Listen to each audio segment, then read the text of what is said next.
pasar a la mesa número 2, que el título es Educación física, tensiones entre la academia, la sociedad y la política. Entre algunas de las preguntas que se proponían estaba: ¿qué educación física necesita y promueve la sociedad? ¿Qué cuerpo, qué profesor licenciado en educación física? ¿Qué construimos desde la universidad en relación a la educación física y sus concepciones? ¿Tiene la educación física un fin en sí mismo o siempre está subordinada a otros fines ajenos a ello? Esto eran un poco las preguntas que nos arrimaban a nosotros y le sugerían a los panelistas, que los voy a presentar ahora. Va a comenzar hablando Paola Dogliotti, que es la directora del Instituto Superior de Educación Física, docente de la Facultad de Humanidades y del ISEF, y bueno, es magíster y se encuentra realizando su formación doctoral. Quien le va a seguir a la continuación va a ser Daniel Danners, que es representante de la Secretaría Nacional de Deporte, gerente de Nacional de Deporte, arquitecto y deportista de toda la vida. En tercer lugar va a hablar Bruno Mora, que es profesor de judo de ISEF y representante del proyecto Tatami, UNEFI, y bueno, es el coordinador del programa conjunto entre Cerro Largo y Rivera. Y por último va a hablar Rodolfo Rosengal, que es profesor de educación física, director y profesor del ISEF de La Pampa. Una satisfacción y un placer llegar acá a ver la cantidad impresionante de estudiantes de carpas, ¿no? Llegaba y preguntaba, bueno, la cantidad de estudiantes que había, de dónde procedían, y bueno, está gente de Melo, gente de Maldonado, gente de Montevideo, y no sé si también alguna persona de Paysandú. Me comentaron que bueno, que para mí eso es muy importante, que cada vez este encuentro de estudiantes albergue cada vez más cantidad de estudiantes, que movilice, y el clima también que se refirió cuando llegué, de juego, o sea, me parece que es algo sumamente enriquecedor, formativo desde todo punto de vista, estos encuentros que más o menos venimos siguiendo hace años, yo más desde el lado de docente. Bueno, ahora justo me toca hoy estar en el lugar de directora, pero bueno, me parece que es una experiencia re interesante, formativa en pila de aspectos, y bueno, realmente felicitar a la organización especial, bueno, felicitarlos a todos los estudiantes, pero sobre todo también felicitar a la gente, a la organización, ¿no? A los estudiantes que se pusieron al hombro este desafío, que sé que es que lleva mucho trabajo y que lleva muchos tiempos y horas dedicadas para que esto salga y salga tan bien como, bueno, como cada vez vemos que también se logra mayor infraestructura, mayor cantidad de movilización de gente, etcétera. Bueno, realmente felicitarlos. Por otra parte, también saludar a los integrantes del panel, en especial al amigo Rodolfo de Argentina, que bueno, siempre ya nos ha acompañado en algún otro encuentro y siempre está cerca del ISEF y intercambiando y proponiendo. También a Danners desde el Ministerio de la SENADE ahora, Secretaría Nacional de Deporte, que también estamos trabajando bastante estrechamente últimamente, y bueno, agradecer realmente la presencia acá nuevamente, que siempre nos están acompañando. Y bueno, y también a Bruno por su desafío y su calidez ahora como docente, pero que viene también acompañando desde su ser estudiante en pila de acciones, y bueno, ahora desde su ser docente en pila de acciones en el ISEF, y bueno, en su trayectoria también que tiene la institución. Bueno, concretamente ahora hoy traje escrito, porque si no soy que empiezo a hablar y no termino y se me va el tiempo, entonces traté de escribir algo para que no excederme de tiempo. Y bueno, hice los deberes como bastante prolijos, entonces voy a ir contestando las preguntas una a una. Y bueno, en relación a la primera, ¿qué educación física necesita y promueve la sociedad? Entonces ahí algunas cuestiones, ¿no?, para pensar. Primero, ¿qué quiere decir esta pregunta? Educación física necesita y promueve la sociedad. ¿Que tenemos que estar en función de la demanda? Esta demanda puede ser el mercado, la globalización de las sociedades, la deportivización de la misma. Si es en función de esto, trabajaríamos en función de la demanda y seríamos funcionales al desarrollo de una educación física para, por ejemplo, la promoción de la salud y la calidad de vida, la globalización y mercantilización del deporte, que el deporte sea la única forma de consumo y trabajo de todo tipo de prácticas corporales llamadas hegemónicamente como actividad física. También trabajar para la espectacularización del deporte y las actividades expresivas, circenses, despojándolas de lo artístico que estas prácticas podrían albergar. Pero por suerte existen movimientos instituyentes, no hegemónicos, prácticas alternativas que proveen otro tipo de educación física. Entonces ahí podríamos pensar en la relación de la educación física con el arte, con lo escénico, y ahí todo un grupo de investigaciones, y en especial también en el ISEF, que están trabajando sobre este tema. Por ejemplo, la tesis reciente que defendió la magíster Virginia Alonso sobre el circo contemporáneo y la contemporaneidad del circo en el Uruguay. Por ejemplo, el diseño del nuevo plan de estudio del ISEF, que alberga este tipo de saberes de la educación física en el tronco obligatorio. Por ahora está el del tronco más que nada optativo. También la relación de la educación física y el deporte. Entonces ahí podríamos rastrear, por ejemplo, experiencias novedosas como la formación profesional básica en deporte de la UTU, que en estos últimos 8 años ha desarrollado un plan de estudio que promueve, por ejemplo, un análisis crítico del deporte en las sociedades actuales. En el diseño curricular estuvo el ISEF en ese momento y bueno, no solo se estudia ahí en ese plan de estudio el deporte desde lo técnico, táctico y estratégico, que es muy importante, y el reglamento, también incorpora estos nuevos saberes al deporte. O perspectivas también que abogan desde ahí al deporte en investigaciones de la región, como en Brasil y Argentina, que trabajan al deporte como una construcción humana y social. Y ahí podríamos nombrar un sinfín de investigaciones que vienen también por ese lado, ¿no? Y bueno, y la universidad es la que tiene que ser punta de lanza en este tema y desarrollar programas, líneas que alberguen propuestas de investigación, enseñanza y extensión que trabajen desde este punto de vista los saberes de la educación física, tanto del deporte, el tiempo libre y el ocio, la salud y las prácticas artístico-expresivas. Entonces ahí están las gimnasias, los ritmos, las danzas, el teatro, el circo, y que se analice todo esto críticamente, estos fenómenos como construcciones históricas y sociales que ocupan un lugar en la sociedad que podrían ocupar otro. Hoy en día, bueno, se ocupa de determinada manera, hay una determinada manera de construcción, bueno, puede ser otro, ¿no? Cualquiera de estas prácticas pueden ser fagocitadas por la sociedad capitalista de consumo, pueden ser cosificadas, naturalizadas, esencializadas, como si fueran de ningún espacio y de ningún lugar. Nuestra tarea sería justamente desencializar, descosificar, ¿no?, todos estos conceptos y todas estas prácticas.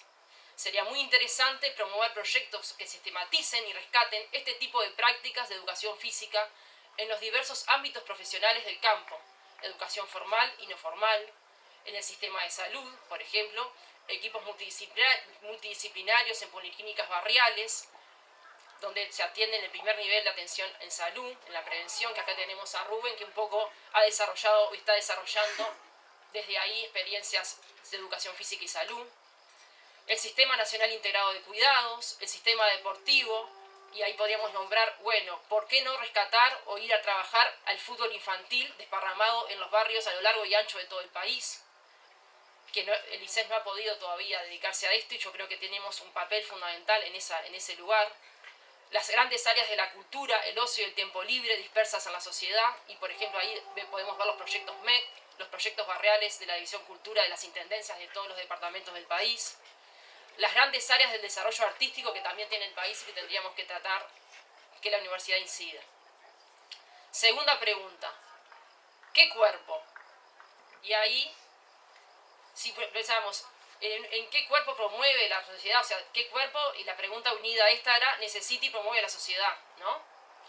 Y entonces ahí, al hablar de qué cuerpo, también puede ser un cuerpo en términos hegemónicos, qué cuerpo promueve, qué cuerpo se ve en la televisión, qué cuerpo se ve en el sentido común de la gente. Cuando le decimos cuerpo, ¿cuál es lo primero que salta, no? Y bueno, lo orgánico, lo biológico, la anatomía y fisiología como conjunto de órganos y músculos, con determinado ADN, con determinado porcentaje de ácido láctico, etc. Y podemos seguir construyendo un montón de conceptos en relación a este tipo de cuerpo.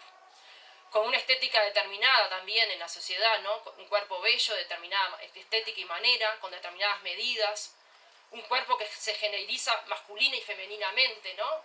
Un determinado tipo de cuerpo que se promueve para el hombre y para la mujer, ¿no? Con determinada compostura, cánones de belleza, de higiene, etc., ¿no? Un cuerpo que se consume de determinada manera, con una exigencia de cuidado de sí en relación a determinados parámetros médicos, higiénicos, estéticos, con tantas calorías para consumir, etc. Y podríamos seguir teniendo metáforas que ese sería el cuerpo hegemónico que promueve en general la sociedad, ¿no? Pero alternativamente también se expresan hoy en día en la sociedad contemporánea otros cuerpos que dan cuenta que el cuerpo no es solo el que figura en el atlas de anatomía y el que vemos cómo funciona en los manuales de fisiología y específicamente en los textos de fisiología del ejercicio. ¿Cuál sería ese otro cuerpo? Y bueno, que el cuerpo es una construcción humana y social, que es efecto de la historia, pero que también es determinado por el lenguaje desde otras perspectivas, ¿no? Hay múltiples perspectivas. Una más marxista diría que es una construcción humana y social. Desde otro tipo de perspectivas, bueno, es el cuerpo determinado por el lenguaje, o el cuerpo del psicoanálisis, etcétera, ¿no? En este sentido, podríamos decir que el anterior, o sea, el primero, el hegemónico, sería más tendiente al organismo, ¿no? Y este otro sería más tendiente al cuerpo, desde una distinción, por ejemplo, que hoy en día está más, se está trabajando en el ISEF, por ejemplo, Raúl Rodríguez Jiménez, que distingue entre cuerpo y organismo, ¿no? O Crisorio, que también hace esta distinción, otros autores también están haciendo esta distinción entre cuerpo y organismo. Bueno, rescatar y analizar otros modos de corporalidades masculinas y femeninas en la contemporaneidad. ¿Qué experiencias corporales promueven prácticas artísticas, circenses, gimnasias y otros modos de relación con el cuerpo? Desde el parkour hasta cuestiones urbanas, modernas, actuales, etcétera, ¿no? Y acá me gustaba traer a Foucault por una cuestión. Al analizar en su último seminario, antes de su muerte, en El coraje de la verdad, la vida de los cínicos, muestra cómo la verdad cínica se configura en el cuerpo, es inmediata, en tanto se hace visible a todo el mundo a través de él. Y acá hay que explicar brevemente que los cínicos eran personas que en su tiempo tenían una vida muy radical, se presentaban como mendigos, descalzos, sucios, hacían todo lo que es más bien de intimidad del cuerpo, lo practicaban en público, tenían grandes sermones, pero no sermones a lo tradicional de ese momento, sino que reivindicaban y generaban, decían que eran Pedros que ladraban porque tenían un modo de expresar que lo que hacían era impactar y denunciar un montón de cuestiones instituidas del momento.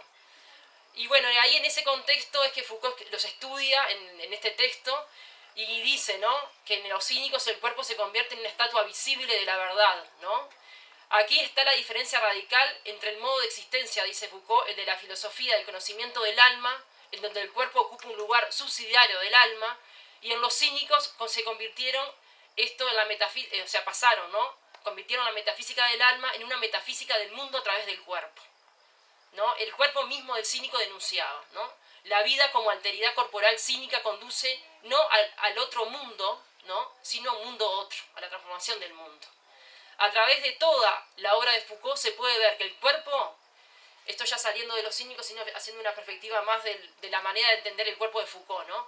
A través de toda la obra de Foucault se puede ver que el cuerpo es a la vez un lugar de ejercicio de poder y un lugar de producción y denuncia de algo diferente. Esto más en el último Foucault. Dos regímenes de verdad bien distintos, el de la modernidad y el de los cínicos, ¿no?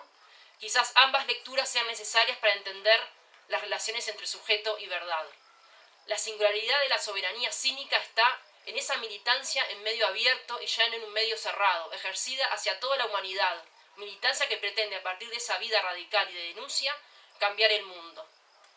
El cinismo, al tomar los temas tradicionales de la verdadera vida en la filosofía antigua, los transpone, los invierte para convertirlos en reivindicación y afirmación de la necesidad de una vida otra, vida cuya alteridad debe conducir al cambio del mundo para un mundo otro.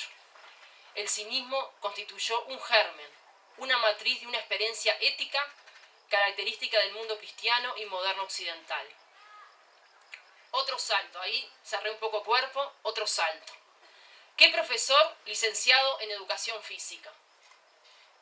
Un profesor para la vida activa, para reproducir en la enseñanza de los juegos como solo técnicas, tácticas y reglamentos, eso sería un profe, o un profe con una formación humanística y teórica seria que permita realizar una lectura crítica del mundo que lo rodea.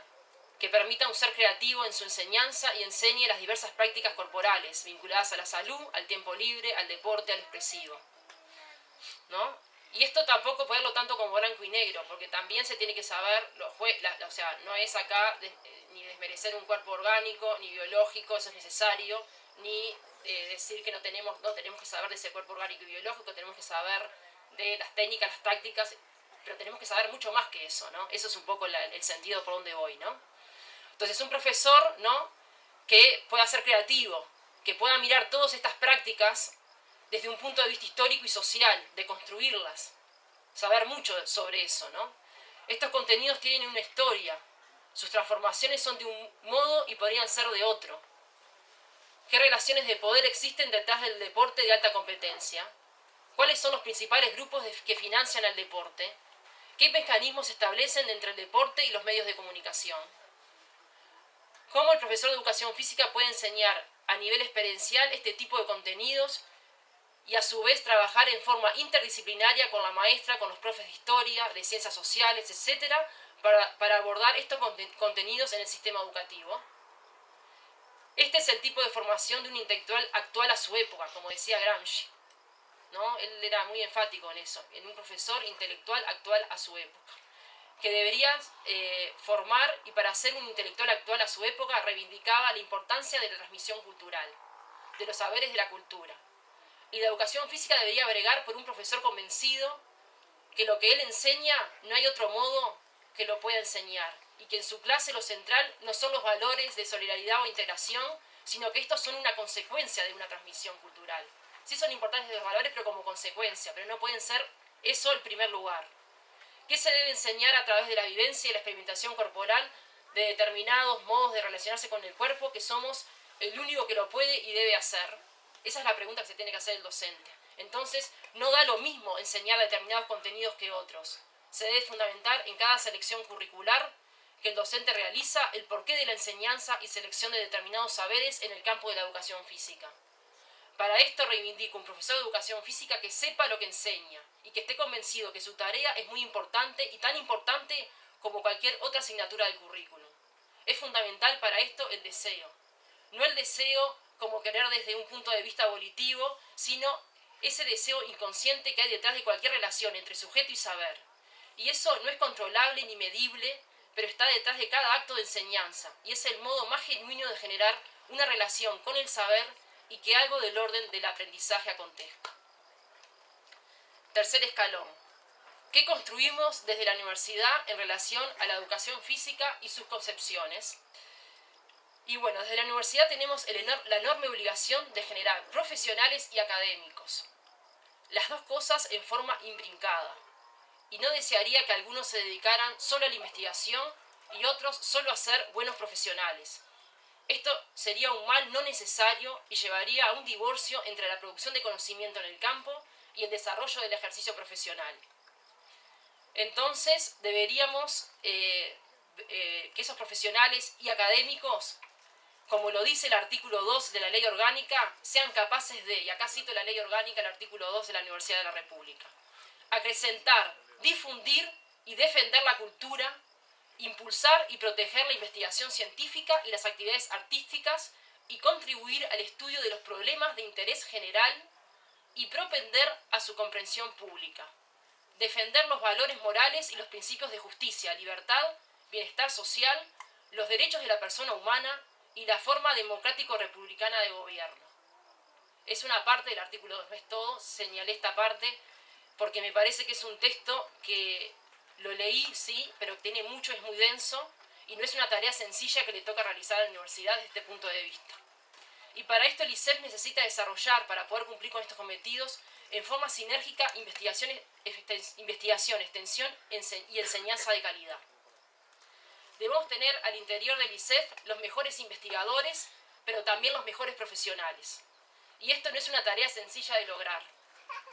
Volviendo a la pregunta central de esta mesa, el vínculo entre la educación física y la sociedad, deberíamos decir que se deberá mejorar, por ejemplo, el vínculo del ISEF con la sociedad, ya que es un servicio que todavía tiene un escaso grado de desarrollo a nivel de las tres funciones. Apenas hace 10 años, vamos a cumplir ahora en enero próximo 10 años de estar en la universidad, y en términos históricos estamos recién poniendo un pie en la universidad, ¿no?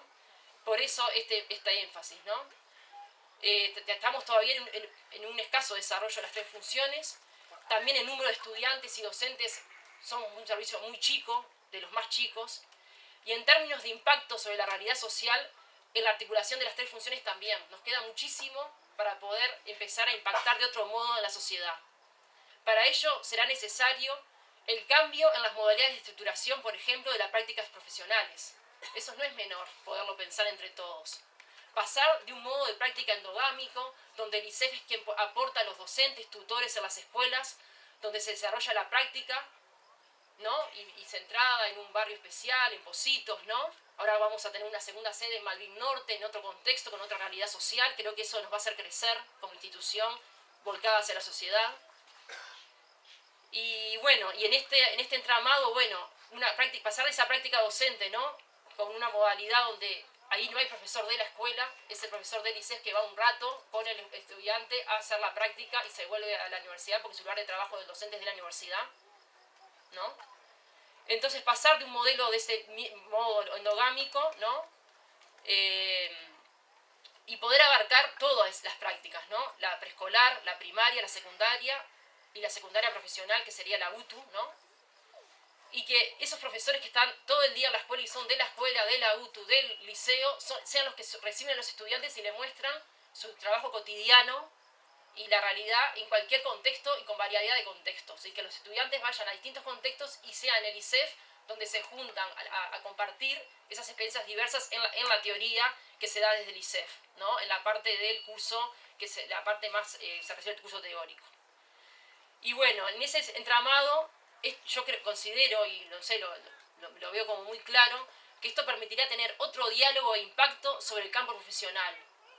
Una cosa es tener 2 escuelas de práctica con 10 profesores del ISEF, y otra cosa es que vamos a tener, ojalá, de acá a unos años, 1.600 estudiantes impactando de repente en 200 escuelas en Montevideo, en 200 UTUs, en 200 liceos, trabajando en forma mancomunada con toda esa cantidad de profesionales que haya en cada escuela y en cada liceo, y que esos profesores de los liceos y de las escuelas también tengan que hacer un trabajo de diálogo con el profesor que da la teoría en el ISEF, y podamos hacer trabajos de extensión en territorio, trabajando en forma también mezclada la parte centrada más en la parte más de la currícula formal, de las 2 veces por semana de frecuencia del estudiante que tiene la UTU o en el liceo, pero con otros proyectos barriales, comunitarios, ¿no? Todo esto que se está ahora trabajando con el tiempo extendido que va a haber en secundaria, entonces ahí están también demandando muchísimo los distintos